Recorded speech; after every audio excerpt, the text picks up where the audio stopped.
David, a 31-year-old man, found himself once again in a battle that felt all too familiar. Diagnosed with cancer for the second time in his life, he now faced the grim reality of rectal cancer, a diagnosis entirely separate from the leukemia he had survived as a teenager. At 15, David had fought through rounds of grueling treatment and emerged victorious, but this new diagnosis at 31 felt different. It struck him as cruel, as if fate had singled him out once again, testing him with a relentless determination. The diagnosis of stage 2 rectal cancer came during a routine health check at work, turning what had been a day filled with mundane tasks into one of life-altering news. His oncologist, Dr. Anderson, a stern but kind man, explained the aggressive nature of the cancer and the urgency of beginning treatment to prevent it from progressing to stage 3 or beyond. David sat there, numb with shock, as the doctor's words washed over him like icy water. He knew what was coming: the long months of treatment, the toll it would take on his body, and the shadow it would cast over every aspect of his life. Emily, his wife of 7 years, was his steadfast support. She had been by his side through every challenge, including his teenage battle with leukemia. Their life together had been full of love and laughter, even through the tough times. Now, as he prepared to fight this new battle, she reassured him that they would get through it together. She promised that her support was unwavering, even as it became clear how much the upcoming struggle would test them both. Chemotherapy was prescribed in the form of oral medication, allowing David to stay at home and visit the hospital only for checkups and blood tests. This arrangement felt like a blessing amidst the storm. The idea of daily hospital visits brought back memories of his first experience with cancer, the sterile halls, and the constant reminders of mortality. This time, he could at least be in the comfort of his home, surrounded by the familiar warmth that Emily had created. But that comfort was threatened by the presence of Diana, Emily's mother. Diana had always been opinionated, her beliefs staunchly rooted in natural remedies and alternative medicine. While she claimed her intentions were out of love, her meddling had often crossed the line into intrusion. David knew that dealing with her during this critical time would add an extra layer of stress to an already overwhelming situation.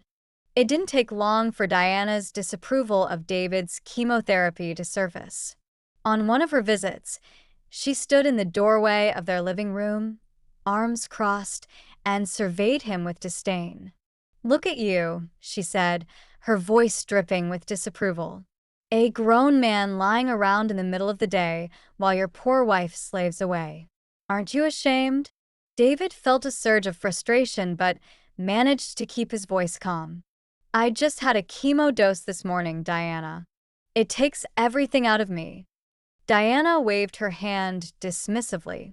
"Those chemicals are killing you, not the cancer. You should be taking natural herbs, not poison." Emily, who had been folding laundry nearby, intervened. "Mom, please stop. You don't understand what you're talking about. David's treatment plan is set by professionals who know what they're doing." But Diana was undeterred. Later, as David rested on the couch, he overheard her in the kitchen, her voice low but unmistakably forceful as she spoke to Emily. "You're letting him poison himself. If you loved him, you'd make him stop. Herbs and natural remedies have been used for centuries. Chemotherapy is just a money-making scheme for doctors." Emily's response was sharp and unyielding. "Mom, this is not up for discussion. David is following his doctor's orders, and that's final."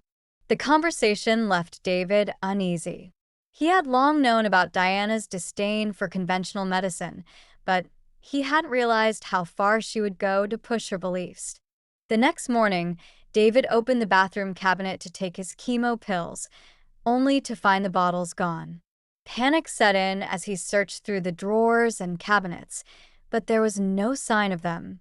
When Emily joined the search and confirmed that she hadn't moved them, A cold realization washed over them both. Diana had been the last person to use the bathroom. Anger flashed in Emily's eyes as she grabbed her keys. "I'm going to her house," she said, her voice tight with rage. When she returned an hour later, her face was flushed with anger. She admitted to taking them, David.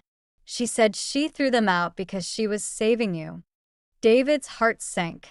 Missing a dose of chemotherapy was no small matter.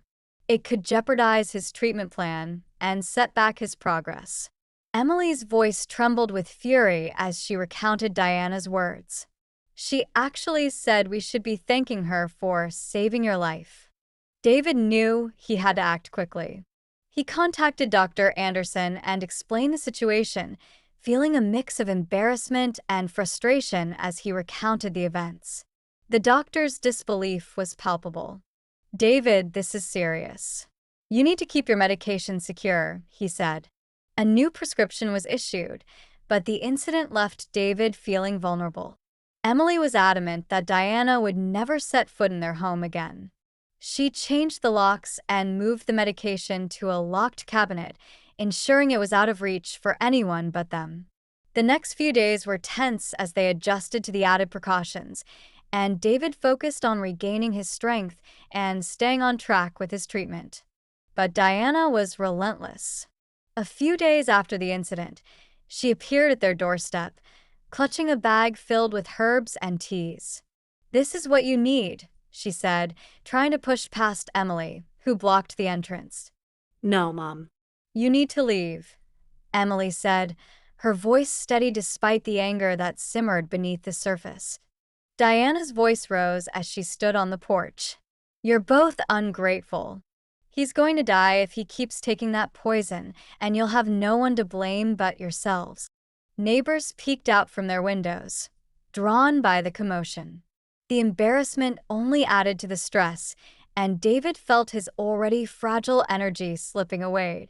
Determined to put an end to the chaos, David and Emily drafted a formal letter warning Diana to stay away and to cease interfering with his treatment. But even that did not deter her.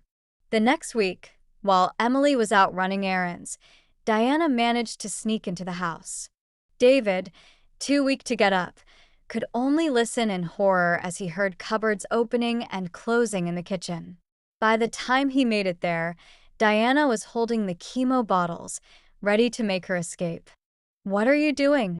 David shouted, though his voice was weak and shaky. Diana's eyes flared with conviction. "I'm saving your life, David. Don't you see? This is killing you." "Leave now," David managed, his body trembling from the exertion.